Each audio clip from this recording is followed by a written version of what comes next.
to our clients. Our suite of offerings includes wealth management, trust services, institutional, commercial banking, including lending, as well as private banking. We are proud to partner with Commerce Lexington as the title sponsor for the Spotlight Series. We're very grateful that Commerce Lexington has worked so hard to provide a unique alternative to the normal in-person Spotlight Series. The virtual Spotlight program today is a great example of how businesses have adapted and found new ways to reach their clients and prospects during the COVID-19 pandemic. WealthSouth has also been utilizing technology and creative means to connect with our clients, prospects, and partners during these challenging times. We have been hosting an interactive series called Wealth Watch on how the pandemic has impacted families, individuals, and businesses. You can learn more about Wealth Watch by visiting our website, WealthSouth.com. We have a COVID-19 resource page with videos of our webcasts and other helpful information on the markets and regulatory environment. Or you can simply follow us on LinkedIn or Facebook. We hope that you will join us for one of our upcoming Wealth Watch. In closing, I thank Commerce Lexington, Ray Daniels, our moderator, and our esteemed panel of speakers for coming together today to share their insights on innovation and reopening business. Thank you very much. Thank you, Jeff, and thank you for your leadership as well. When a crisis occurs, the most successful companies, business owners, and entrepreneurs are the ones able to face the challenges head on by adapting to the changing environment. We have 4 dynamic leaders with us today for a discussion about what's worked, what hasn't, what they are preparing for as they view the future of business and what could be our new normal going forward. I'd like to briefly introduce our panelists and thank them for being with us today. We value your time and we're very thankful. Susan Elkington, President, Toyota Motor Manufacturing Company. Toa Green, Owner-Operator, Crank and Boom Ice Cream. Sam Mitchell, CEO, Valvoline Inc. Good morning. Lennie Rhoades, CEO, Big Ass Fans. Thank you once again, everybody, for joining us. So to keep this fairly organized, my plan is to ask a series of questions and direct it to one person initially. And then if anybody has anything, we're about best practices. We're about trying to teach our business community and entrepreneur community about what you guys are doing and incorporating in your business. Any question that may not be directed to you, please do not hesitate to jump on and add any value that you have. We're here to learn and to process and to get better. So I want to start with Susan and I want her to look back, if she can, briefly and talk about once the shutdown or the stay-at-home orders began, talk briefly about how your company immediately adjusted. What were some of the main adjustments you made as far as working from home, rotational schedules? What was your first intuition? What was the first thing you thought about was what are the immediate things I need to do when there's discussion of a shutdown or some sort of shutdown that impacted my workforce? So first of all, thank you for allowing me to join and to share our experience. I do think that is an important item because we can learn from everyone. I have learned so much from the great business leaders across the state of Kentucky and around the Lexington area. So for us here at Toyota, we were considered an essential business. So when we made the decision to shut down, it was a lot of factors going in. For the most part, we needed to make certain that we could maintain our team member safety. And the protocols that were coming out about how to go about doing it and understanding COVID-19 was so fluid. It was constantly changing. It was very difficult for us to stay up to what the latest standards were. And plus, we were uncertain what the demand would be for our products. So we made the decision to suspend production. Initially, we made the decision to only do for 3 days, and then we did 2 weeks. We never, for the life of us, thought it would be 8 weeks of no production of vehicles. So I think one of the key things from a reflection standpoint is to make certain that you have to stay focused on your team members and the care, but then also on your customers. As an automobile maker, people still needed their cars. Doctors were going to work. Grocery store workers were going to work, needed your cars repaired. So we needed to maintain some level of operation. And so we had to make certain that we could still produce those repair parts. Our sales division, even though the dealer shut down, sales continued. They were very innovative in their ways to be able to provide vehicles to our customers around the world and around this state. So I think one of the key items we had to do is how to ensure that we can maintain the production that was necessary to meet our customer demands, but yet still be able to keep our team members safe. And one of the things that we did, of course, is that anybody that could work from home, worked from home. We did, our production workers, we were able to pay the majority of the time or ask them to use non-paid time or vacation time during those 7 to 8 weeks that we were off of production. However, some of the workers had to come into work. We still produced repair parts for vehicles during that time period. And then we also shifted to supporting our community and started building face shields. And one of the other, we build currently to date, we build about 500,000 face shields, both for the state of Kentucky and around the country, primarily in the areas where we have plants. But then also, we started saying, if we're gonna restart, when we restart, and we're gonna need this PPE, this protective equipment, we don't wanna pull from the supply that's needed for the medical professionals. And so we started also producing for ourselves, both face shields and face coverings here at our facility to be able to support our operations. I think the key thing for us though was to stay in contact with our employees, with our team members. And we did that every 2 to 3 times a week. We would contact every single team member that we had to let them know what was happening. So happy to say we are back up in operations. We were down for about 8 weeks. But currently we are probably about at a 80% capacity level and will continue to increase. Thank you, Susan. Would anybody else like to elaborate on that or discuss if you look back on how that process worked for you individually? Sam, perhaps you have something you want to add? Yeah, to build on what Susan said, initially there was so much new information coming out every day. It was challenging just to keep up with it, and making the right decisions were challenging because you had to consider multiple different types of facilities. And so in addition to our production plants and warehouses, obviously we operate a lot of stores, including our franchisees, 1,400 stores across the US and Canada, and then our offices. And so what we found is that we needed a pretty broad team to help us make those decisions as to what was right to keep our teams first and foremost safe, and how we would interact with customers, keeping our customers safe.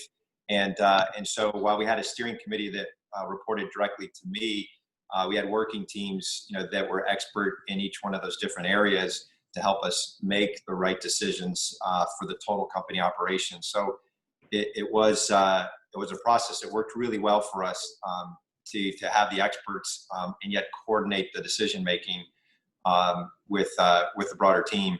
But that up front, the key decisions were, do we keep our stores open, for example? Is it safe? Can we operate safely in the stores? What is really the right thing to do? And I would say what really became important to us is just falling back on the values that we've established and how we operate as a company. And when we keep our people first and think about safety first, it really guided all the decisions. Obviously, the financial decisions around keeping the stores open, that was critical too, and trying to meet the needs of the customers. So as Susan and Toyota produces those cars, Valvoline's in that position to maintain those vehicles. And it was determined that Valvoline and the services that we offer are critical and need to continue. But at what sales impact? How would we manage through the sales impact, knowing that with reduced travel, the need for our products and services were certainly going to be a lot lower. So the key thing that Susan said was the communication and staying connected to the team.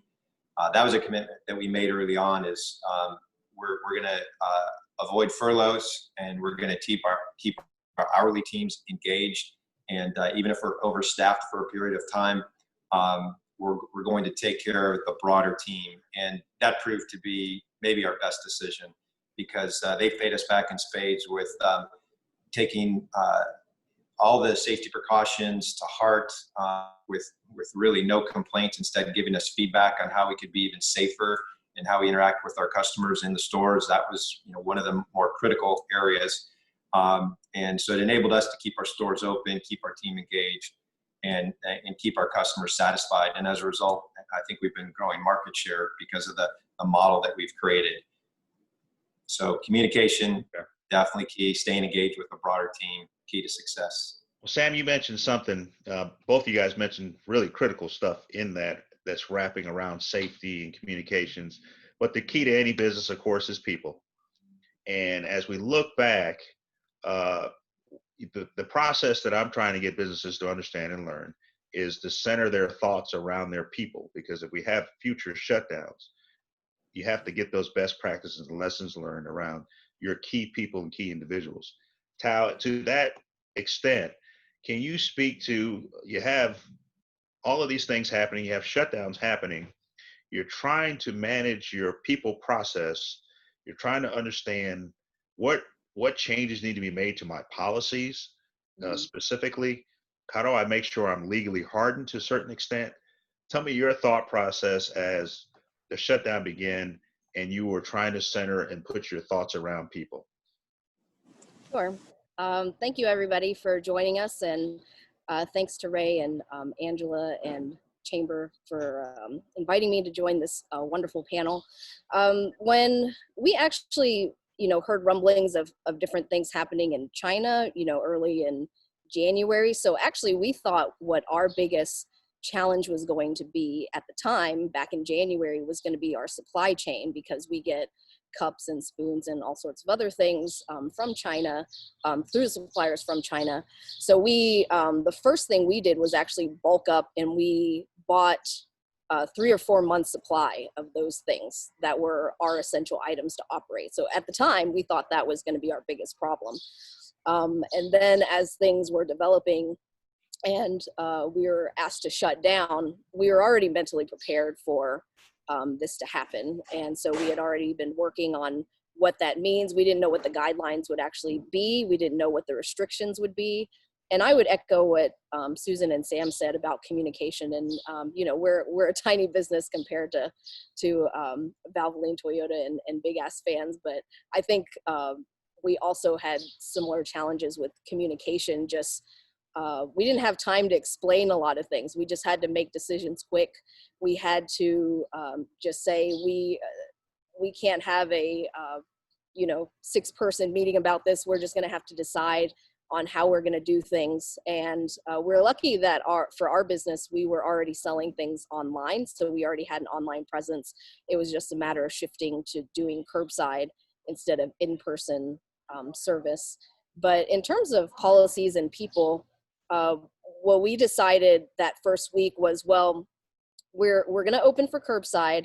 We're not going to have anybody come inside due to the restrictions, but we're not going to lay anybody off. We're just going to hold tight for at least a couple weeks and see what that looks like.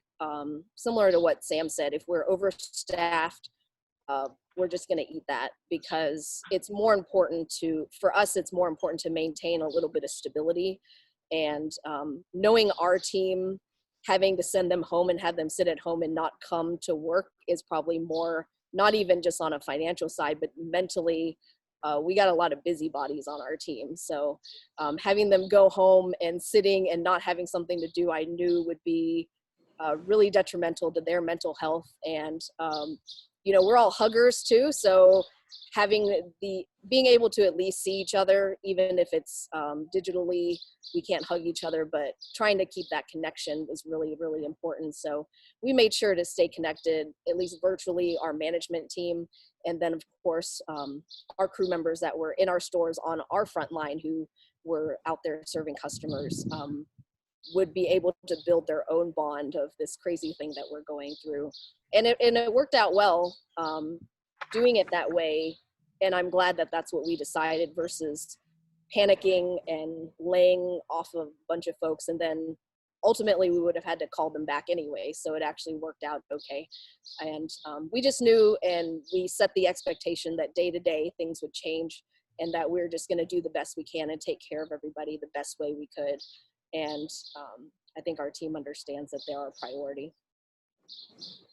Thanks, Tal. So Lenny, how do you adjust to travel restrictions, remote working? How do you change the whole structure of how you do business on the fly? I think that's a great question. So we immediately went into a 2-week shutdown. So we gave everybody, sort of an extra week of PTO to sort of regroup our thoughts, sort of late March, early April. It let us do some things on the manufacturing. We have both manufacturing and headquarters here. So we reconfigured the manufacturing space, reconfigured some assembly lines, put up some plexiglass and some other measures. We were considered an essential business, fortunately. On the office side, it was a little bit more difficult, right? So I mean, we have an open environment here. We may not be huggers, but certainly people are social animals here and like to interact. It took us a little bit longer to figure out. We split into an A crew and a B crew to facilitate social distancing when we were in the building. We went to extra cleaning. The reality that we found out is the remote working actually worked a lot better than certainly what I had feared, right? We were not a remote work environment. We limited travel, obviously. A lot of our customers, you couldn't get in there anyway, but we go in, and for those of you that don't know, Susan's one of my best customers. We go into large spaces and hang large fans, and you have to go in there and look at those spaces. And so we even figured out how to do some of those kinds of things, virtual site surveys with technology. And we're pretty blessed here. I think we have a younger than average workforce. Our average age is somewhere around 30 years old. So they adapted extremely fast to the technology and the Zoom calls, and frankly, the customers were adapting very fast to the Zoom calls. And I think, I'll speak for myself. I had a lot of fear about sort of how's this all going to come back up and work. We rely on inbound calls, and so we were going to have a distributed inbound calls center. And my IT department did a great job of being able to do that. But I think we were blessed in a sense that everybody else was forced to sort of work remote and figure it out as well. And my team would tell me that they actually had better luck getting a hold of many of our customers because people were sort of grounded in their home offices. They were in some ways easier to find.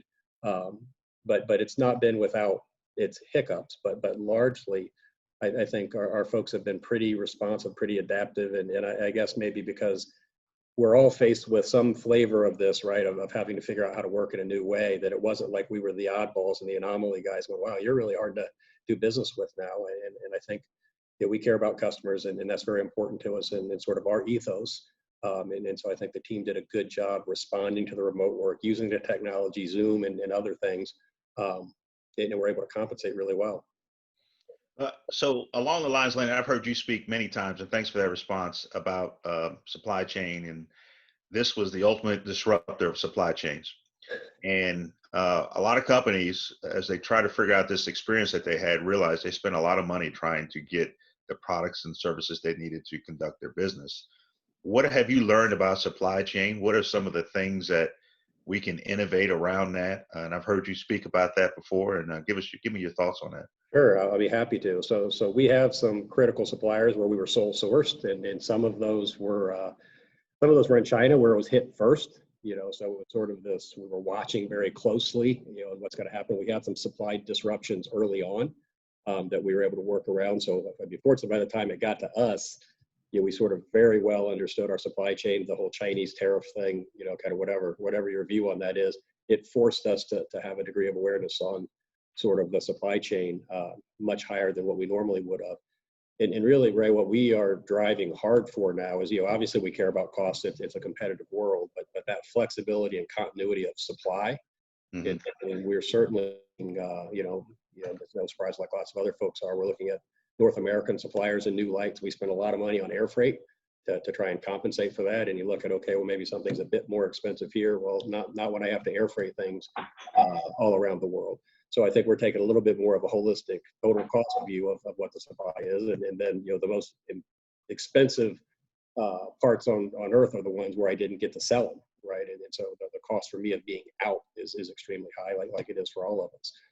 And so I think it's recalibrated us a bit on cost will always be important to us, right? I mean, you have to pay attention to costs. It's really not an option, but I think, not being blind to the risks of where things are made, what our suppliers' capacities are, sort of what the freight implications are. For a while we couldn't get containers. So there's, a really heightened understanding the weaknesses in the supply chain in its totality, and frankly, looking for, in many cases, sources that are a truck ride away as compared to a boat ride away. Okay. Anybody else want to take a swing at supply chain disruption? Okay, we'll move on to the next question. So that's a kind of our look back, which is good. Let's fast forward to where we are right now. We're open in some sort of capacity, most of us. And what are you learning about the crisis right now, innovatively for your company, that you think you will keep or that will change the way you do things going forward? So in other words, the past, 8 to 12 weeks have taught us a lot. And what have we learned that we think we'll keep amid this crisis? And Susan, you want to go first? Sure, I can do that.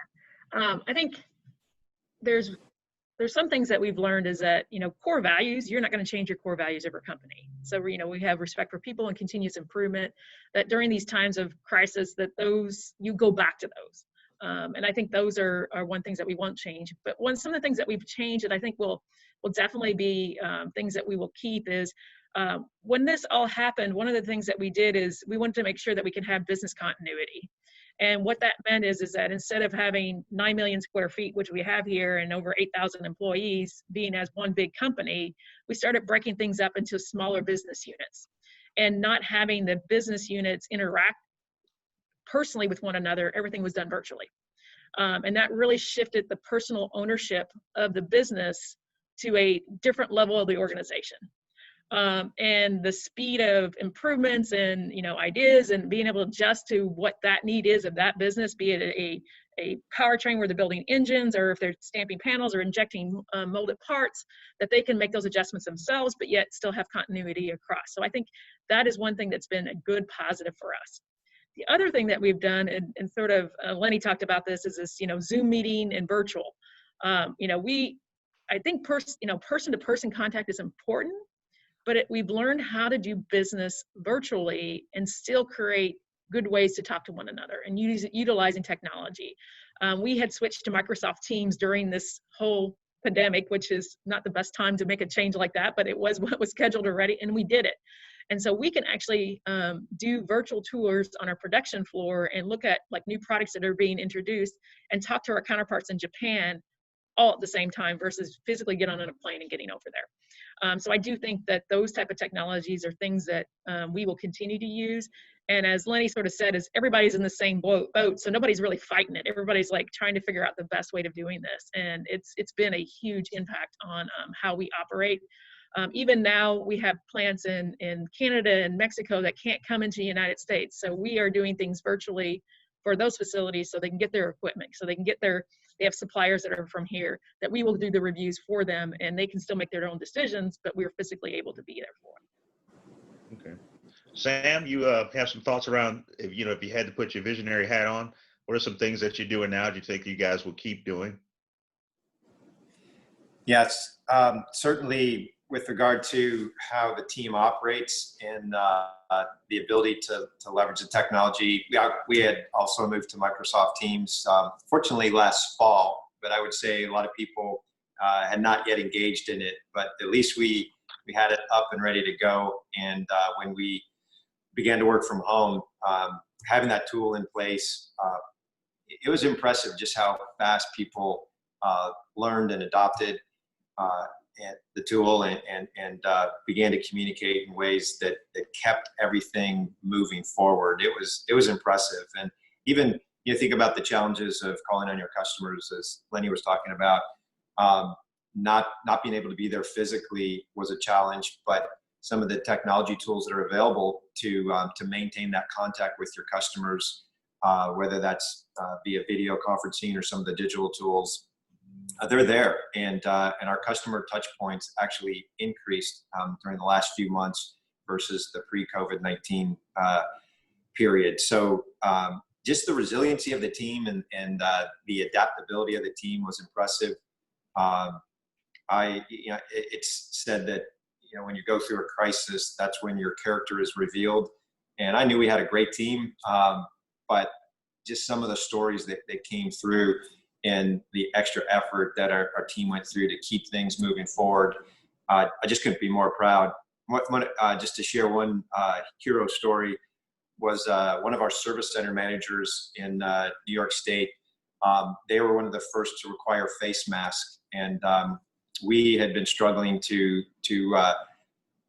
find enough face masks for our team, and so the stores were going to be shut down the next day without being able to operate with those face masks. This woman pulled out her sewing machine and overnight sewed 60 face masks for our team, so we could open up the next day in that region. It's just one example of people going above and beyond, demonstrating their commitment to the company, their commitment to their fellow team members and our customers. I think we come out of this stronger than when we went in many respects, in how we operate as a team, and then leveraging the technology so that when we're remote, we can keep things moving forward. I think the other side of the question, Ray, might be what implications or changes do we see in terms of customer behavior, consumer behavior, and in our business then driving behavior? How do they think about driving versus flying? How fast does that recover? And we're seeing some good progress there, and a lot of encouraging signs. But I think it's too early to say like how certain behaviors will impact businesses long term. But it's really important time, getting back to innovation, to consider what the long-term implications are on society, whether it's here in the U.S. or in markets around the world.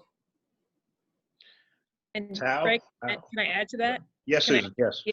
Yeah. Sam's comment there is very true, because the question is this going to be a short-term impact on how people drive, like for our business? Are they going to do ride sharing? Are we going to go back to that? Or are we not going to go back to that? And even where people live at, we had really gone more urban. Are we going to continue to see that trend? So it's interesting. It's something that we're really going to have to watch as businesses to see where these trends, are they short-term, are they long-term, and really what the impact is on us. Okay. Well, Lennie, let me go to you quickly, and give us some thoughts about what you will be changed with your company. So for us, we move air, and there were a number of, as all these things were happening, the CDC, with conflicting statements, there are a number of people that turn their fans off, which becomes a bit of an existential threat for the business. And so we were and remain very concerned about that. We've got a bright group of product managers and engineers. There's actually some older established technology around, both with ultraviolet germicidal irradiation and then ion irradiation. And as it turns out, you take some of these older technologies and you marry those up with fans, you can take a bad guy and turn it into a good guy. And so we're scrambling like mad. And as Sam said, it's very fast moving, and there's a lot of uncertainty, but we think that we'll have an opportunity to take this negative, as people think about air and are worried about air and worried about their health, whether it's SARS or influenza or otherwise, marry up some technology in a unique way and deliver it into the places where people sort of work, live, and play, and help reassure them that they're going to be safe. And so we're figuring that out on the fly, putting a ton of resources in it.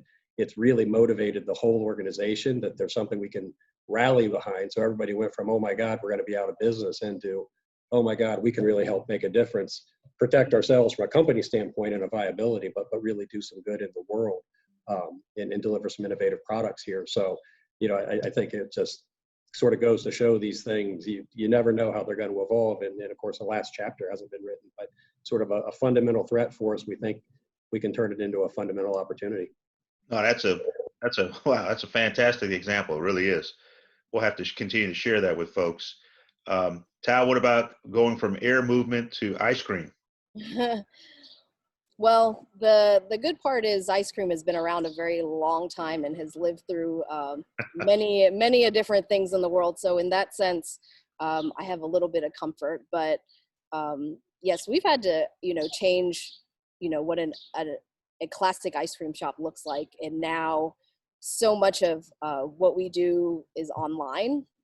And, we're already poised to do that a little bit. But yeah, talking about customer behavior and trying to figure out what it is that is going to be the best way to serve them has been the most interesting ride for us, because generally people come into a store, we give them some ice cream, they pay us for that treat, and then they walk out of our store. But we found that a lot of folks were, changing and shifting to wanting pints, so we kind of turned into a grocery store over this time, which has been really interesting. And so in 1 week we were pretty much increasing our volume of pint production by about tenfold, which is very different. And so we had tubs and tubs of ice cream sitting in inventory, but then we had to make all sorts of other pints to meet the demand, which was fantastic. And we're very lucky that we were in a position to be able to still keep serving versus other restaurants and other food service type businesses that might not have had the capability to do that. We're able to adjust and be able to do that. But as for things that we've learned, our team had actually suggested curbside a long time ago, but I fought it for a really long time. I was like, we can't do that. We're doing too many other things. We don't have the space to do that. And then suddenly when all the other options were gone, hey, guess what? We're doing curbside. So that's one thing that, now that we have the system down, it's like, well, why, there's no point in taking it away, especially when customers are at different places in terms of their comfort level of coming inside, and you've got team mask and team no mask, and everyone's got their own opinion on what they want to do to stay safe. And so curbside is here to stay, and it's great. I'm glad that by force we were able to adjust, and I also am trying to become a better listener as well. Well, thank you guys for sharing. I think that's some really great feedback for our audience. I do want to stay right there in the spirit of sharing. If you guys don't mind, can you share something that you would have done differently when addressed with this pandemic, or something that you would have changed in the way you responded to it? And whoever wants to go first on that question, that's a sharing question. Sam, looks like you want to go first. Oh, yeah. I'll take it. Back to tout. My ice cream consumption is definitely not going down. That's good. Thank you. Keeps us going during the crisis. I don't know that we would have done anything differently than what we've done. I'm really pleased with the actions that we've taken, and I think it speaks to how we approached decision making, that it wasn't on my shoulders or any single individual's shoulders, but hearing from different experts in their areas really helped us through this period. But I would say that one of the biggest challenges, especially through that first month when information was changing so fast, it was hard to keep up with it all, and there were so many different voices based on what you'd hear in the news, but also for us as a public company, certainly some strong voices on our board as we worked closely with them and kept them informed. Some of the banks that we work with and the access to information that they had and the strong opinions that they had, and there was a period there, where I felt significant stress on what are the right moves that we need to make given the wide range of potential scenarios for the business.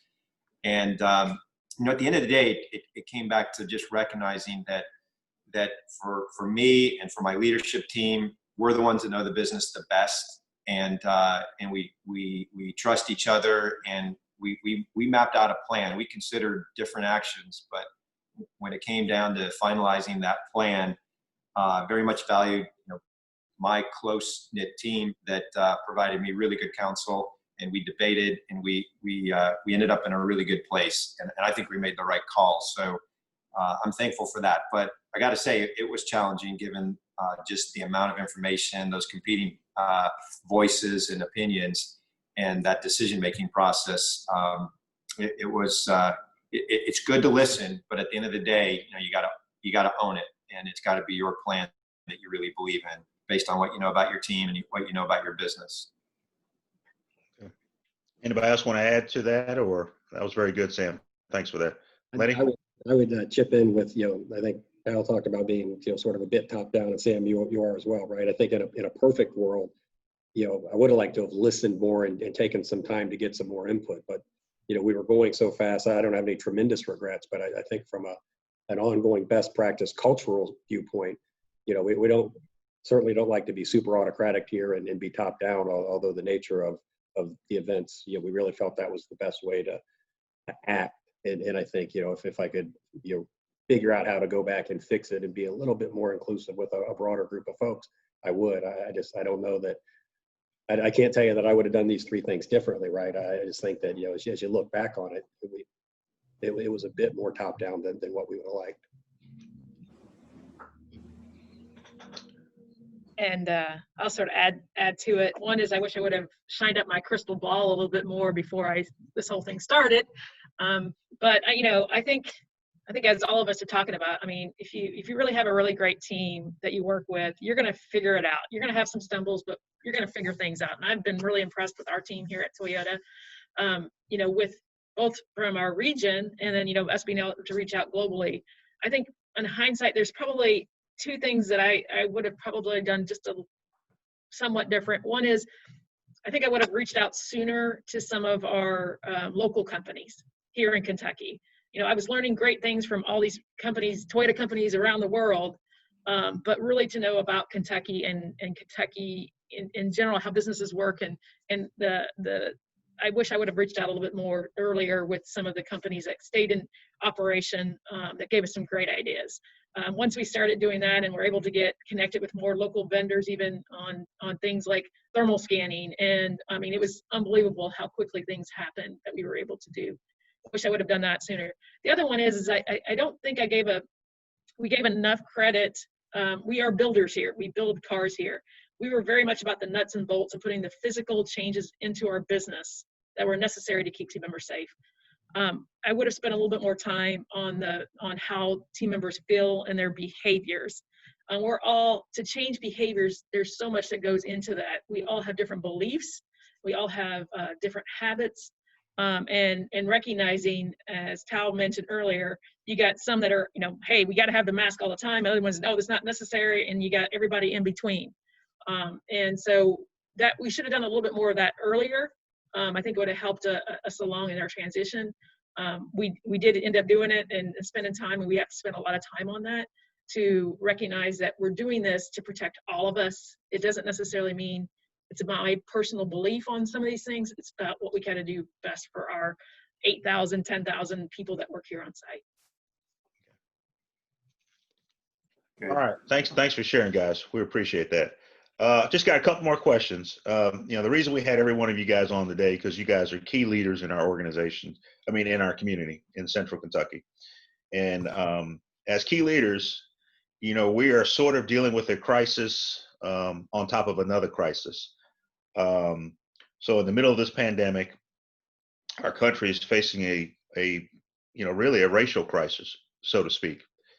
And there are a lot of voices that are out there looking to make sure businesses have a role in how we shape our country going forward. So we couldn't do something like this without asking, what is your company's policy or plan for diversity inclusion, hiring, procurement, and goals or employee training around sensitivities or implicit biases or those types of things? I can jump in on this one. Mm-hmm. So I think it's been a really interesting shift in the way the dynamic has changed with racial justice in this country. And as a business and as an individual, we've always fought for justice in all sorts of capacities. But when things really started to shift after the death of George Floyd, and we saw the protests, it really was an opportunity for us to put the mirror up against ourselves and say, are we really doing enough? Are we really, these are the things we believe in. And, you know, our mission statement is create joy, ignite laughter, inspire compassion. And I feel like we have done that. But are we doing it in a capacity that is helping the Black community specifically? And the answer was no, we weren't doing enough. And I took it upon myself to figure out what it is that we needed to do. Even as a tiny, small company, everybody can do something, because we're in this country together. And the only way we're going to heal and come together is if we all take actions. And, you know, whatever those actions be it small or large. And I'm excited to be here on this panel speaking with this group of CEOs, because you all have an incredible amount of platform and influence to lead our community in this manner. For us personally, what our company is doing, we started these charity pints during the pandemic, where $2 from every pint was going to go to a local charity. And that we've been able to raise about $20,000 from that for our own local community. And so going forward, at least through July, $2 of every one of our special small batch pints is called Black Mamas Matter Alliance. And we're finding that, you know, just giving to a charity isn't enough. We are looking at our own hiring practices and also getting outside help. So we're hiring a consultant to come in to talk to us about inclusion, diversity, hiring practices, implicit racial bias, all these things that I think are things that we need to build from the inside out. And also looking to create really meaningful long-time partnerships. I think it's one thing to donate to a charity, but I think what's more important for us as a team, if we're really going to tackle this issue, is to build long-term relationships and to really dig into these things that are really uncomfortable to talk about for a lot of people. So, you know, it's a process, and I'm looking forward to talking to other leaders about things that we can do together. Thanks, Dal. Sam, do you have any thoughts around that? Yeah, those are great comments, and I do think that, you know, the big question that we all need to ask is, are we doing enough? And certainly at Valvoline, and for a lot of corporations, you know, diversity and inclusion is not new.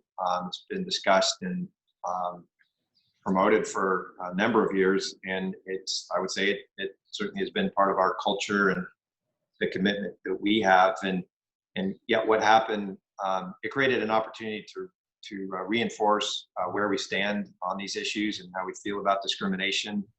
And it was encouraging for me as I communicated that to our team, the type of feedback that we got, that people said, yes, this is who we are. Thank you for reinforcing what we're about. But the challenge, as I see it, is you know, what happens next? What actions can we take that are over and above what we've done in the past?